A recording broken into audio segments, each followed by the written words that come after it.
Shalom, selamat pagi bagi kita semua. Kembali kita berjumpa dalam program 10 hari menjelang Pentakosta. Dan ini adalah merupakan hari yang kedua. Kembali di pagi ini kita akan membaca dan merenungkan firman Tuhan. Mari sebelumnya kita berdoa. Mari berdoa. Bapa di sorga, Bapa yang baik, kami datang bersyukur kepadamu Tuhan, karena kasih-Mu lah yang memperkenankan kami ada di hari baru. Oleh karena itu Tuhan, mengawali aktivitas kami di pagi ini, kami akan belajar dari firman-Mu. Dalam segala keberadaan kami berserah sungguh hanya kepadamu. Kuasa Roh Kudus Tuhan mengurapi kami, supaya firman yang akan kami baca dan renungkan, sungguh-sungguh kami maknai menjadi pegangan hidup beriman kami di hari ini. Bersabdalah ya Tuhan, hanya di dalam nama-Mu kami berdoa. Amin. Saudara-saudaraku yang dikasihi Tuhan, bacaan Alkitab kita di hari yang kedua ini saya ambil dari kitab Kolose pasal 1 ayatnya yang ke-23.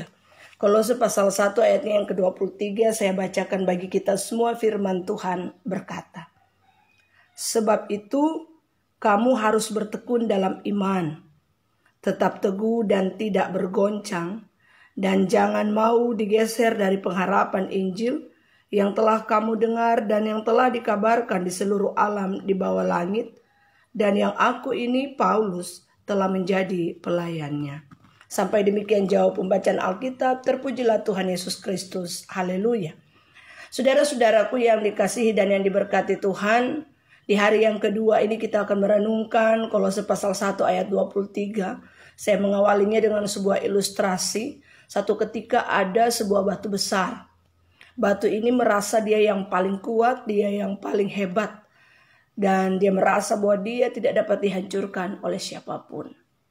Satu ketika datang besi dengan segala cara berupaya menghancurkan batu tersebut, tetapi besi juga menyerah.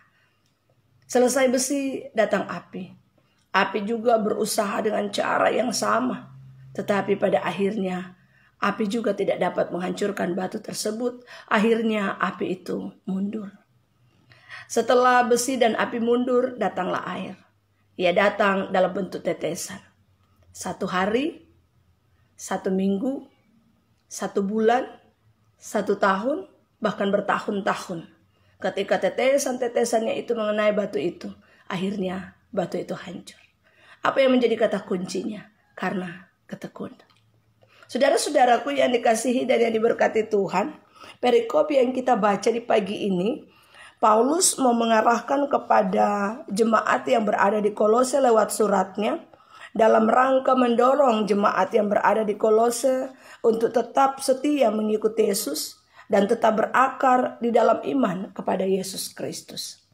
Hal ini dilatar belakangi karena di Kolose muncul banyak pemahaman, muncul banyak pandangan, muncul banyak aliran yang berupaya menggoncang iman orang-orang yang berada di Kolose. Bagian ini juga mau mengatakan kepada kita bahwa di sekeliling kita berjumpa dengan banyak pergumulan. Di sekeliling kita berjumpa dengan banyak tantangan. Pergumulan dan tantangan ini tidak sedikit membuat kita goncang. Pergumulan dan tantangan ini tidak sedikit membuat kita meragukan kemahakuasaan Tuhan. Oleh karena itu saudara-saudaraku yang dikasihi dan yang diberkati Tuhan, belajar dari perikop kita di pagi hari ini, Rasul Paulus mau mengajak setiap orang percaya untuk terus bertekun dalam iman. Terus bertekun dalam iman bukan berarti kita lepas dari yang namanya tantangan. Bertekun di dalam iman kepada Kristus bukan berarti kita lepas dari yang namanya pergumulan. Oleh karena itu saudara-saudaraku yang dikasihi Tuhan, bagaimana supaya kita dapat bertumbuh, berakar di dalam ketekunan iman kita kepada Kristus. Pertama, firman Tuhan katakan, bertumbuhlah dalam kebenaran dan kesetiaan. Ketika kita bertumbuh dalam kebenaran dan kesetiaan, disitulah kita mampu melihat bahwa hidup kita ini ibarat perahu yang ada di tengah laut. Ada badai, ada angin, ada gelombang yang datang silih berganti menghantam perahu kita. Tetapi ketika kita teguh berpegang dalam kebenaran dan kesetiaan kepada Kristus, yakin dan imani, kita tidak akan pernah goyah.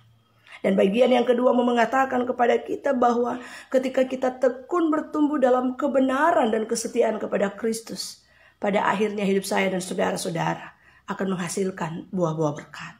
Buah-buah berkat itulah yang ketika kita hadir dalam hidup keluarga rumah tangga, dalam hidup persekutuan, gereja, dalam relasi kita dengan sesama kita. Yang akan kita hadirkan adalah berkat yang berasal dari Tuhan.